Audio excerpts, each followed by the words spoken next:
Hey everyone, so today I'm going to be telling you about forces and about the interaction pair, so the interaction pair between forces, okay? So what is a force? A force is anything like a push, pull, or twist, and you cannot see a force, but you can see the effects. So you know they exist not because you see them, but because you see something happening to an object, for example, okay?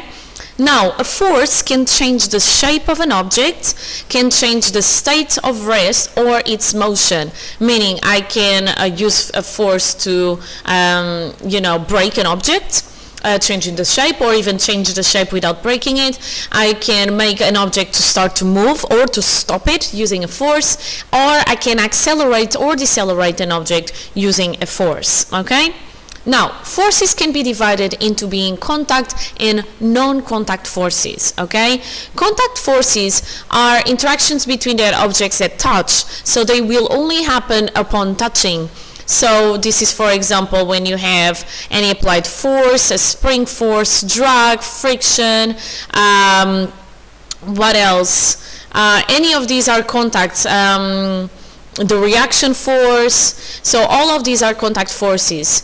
And then non-contact forces are going to be forces that act on a distance. So they can attract, they can repel, for example, but it's from a distance. The objects don't have to be touching. That's going to be the magnetic force, the electric force, and the gravitational force, okay? So you need to be aware not only that forces can be contact and non-contact, but you also need to know about some names of some forces, okay? So all of these are contact forces in here. So the weight is the force of gravity, is a force caused by the gravity acting on an object, is going to try to attract the object towards the center of the earth or towards the center of a large mass. In our case, it's going to be the earth, okay, most of our situations. Friction is a counter force, meaning it opposes the motion, and this happens whenever objects rub. Sometimes I can call friction to be drag or air resistance or water resistance, depending on where my object is moving. Thrust is a force that pushes an object forwards. It also is known as balancing. And then finally, reaction, sometimes called normal, and what you used to call in lower school upthrust, is a force that pushes an object upwards and can also be called lift. Now, if you're doing this at GCSE level, I would stop calling it upthrust, okay? Just because at least the exam board that I've seen, which is AQA, and I saw OCR as well, sometimes they really want to know reaction or normal. They don't accept all the time other words, okay? So let's do this exercise. Pause the video if you want to try it, and you should try it. Otherwise, the answers are going to come up now. So I have here some key forces and the definitions. You need to match them. So tension, that's going to be a force in a rope or cable being pulled. Air resistance, that's a type of friction, so it's a counter force produced when an object travels through air. Then reaction, so this is going to be an upward force from a surface to counter the weight. You can also call it normal. Then friction, again, is a counter force that happens when two objects rub together. It causes wearing away and warming up. Gravity pulls an object towards the center of a large mass. And finally, thrust is a pushing force, for example, by an engine or a rocket. This slide, because I don't know how to do animations, I hope that I will be able to do it in the future. This slide is not mine, it's from Footprint Science, as you can see. Alright, so these are some names of forces. Now, if I want to show forces, I need to represent them, and I use force diagrams. So force diagrams use arrows to show the forces acting on an object. So really it shows vectors. So when you're doing the force diagram, you need to take into consideration two things. You need to take in consideration the direction of each arrow, and this direction shows the direction of each force, and you need to take into consideration the size of each arrow, because as you learned in the last video, the size of a vector gives you an idea, or is proportional to the size of a force, directly proportional. So bigger vector, bigger force. So again, quick exercise. What is the force diagram for this falling object when it first starts to fall? So it's falling already for a bit, but it has not reached terminal velocity yet. So you have the weight pushing downwards and air resistance as a type of friction that is going to counter the movement of the ball that is falling. Because it just starts to fall, air resistance is lower than weight. So that's why I have a smaller arrow for air resistance than in weight. And as you can see, they point in opposite directions as well, okay? If the object would be moving at a constant speed at terminal velocity, these two arrows would be the same. I will have another video about terminal velocity, okay? Something else that I want to say, the weight should always actually be coming from the center of the object, okay? That is the best way to actually represent it in a force diagram. Alright, so forces acting on an object can be balanced or unbalanced, okay? So if the forces are balanced, it means that the net force taking the direction of the forces, the vectors, into account will be 0. So when you add vectors, you need to add them up, but if a vector is opposing to the direction of another, you actually take away one number from the other. So if that happens, the forces are balanced. If the resultant force is 0, they are balanced and the object moves at constant speed. Even if that speed is 0, it remains at 0. If the forces are unbalanced, the object speeds up or slows down, okay? So because you have a bigger force that is going to either make the object speed up, if the bigger force is in the direction of the movement, or slow down if the resultant force is in the opposite direction to the movement, okay? So knowing that, let's just do this force diagram in here, which is a common mistake. When I ask students the forces acting on that computer, they say that there is only gravity.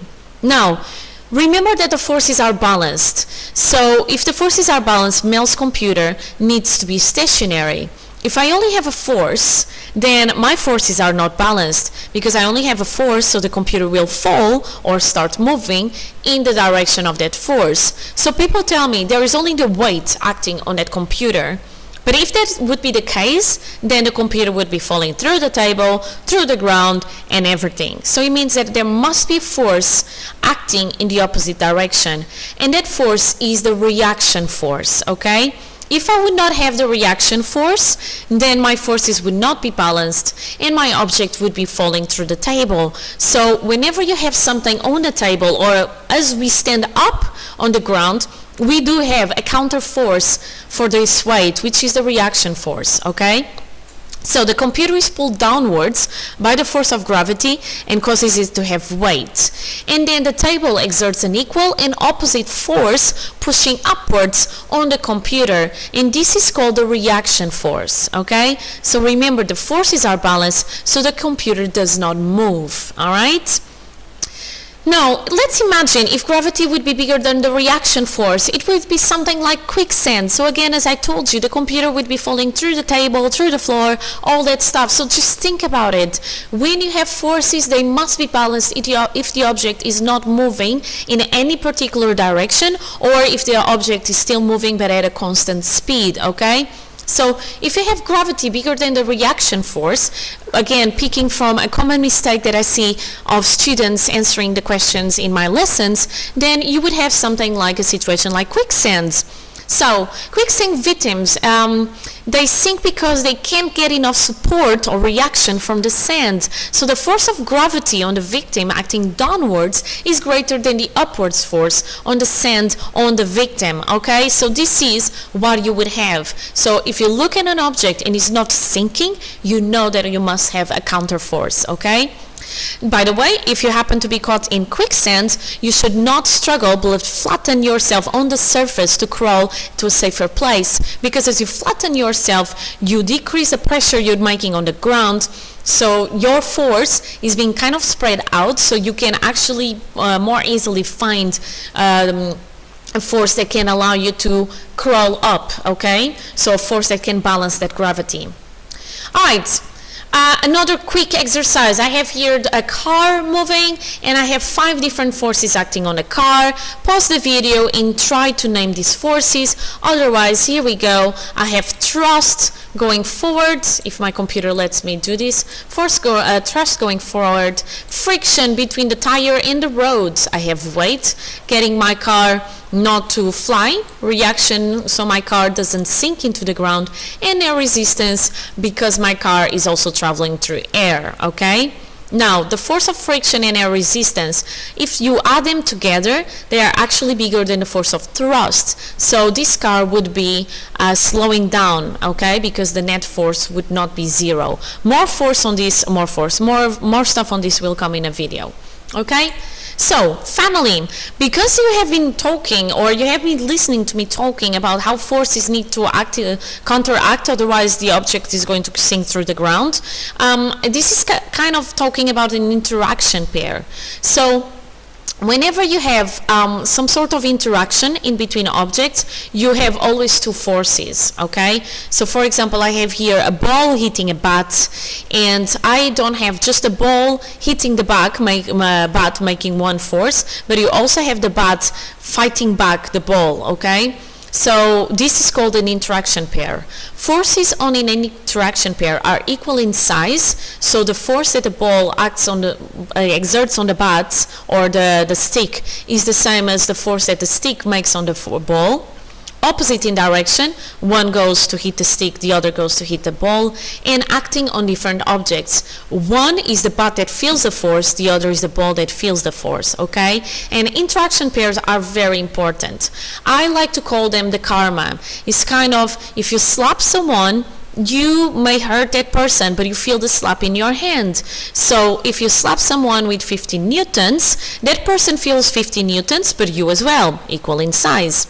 If you slap someone, the person is going to go maybe backwards or move their face because of the slap, but you are going to feel that the face of the person making a force in your hand, so you feel the slap. So opposite in direction and acting on different objects, okay? Alright, that is it for today about forces and interaction pair. More stuff on forces will come up. Remember, forces can also be contact and non-contact. Up to my next video, be happy and healthy. Bye!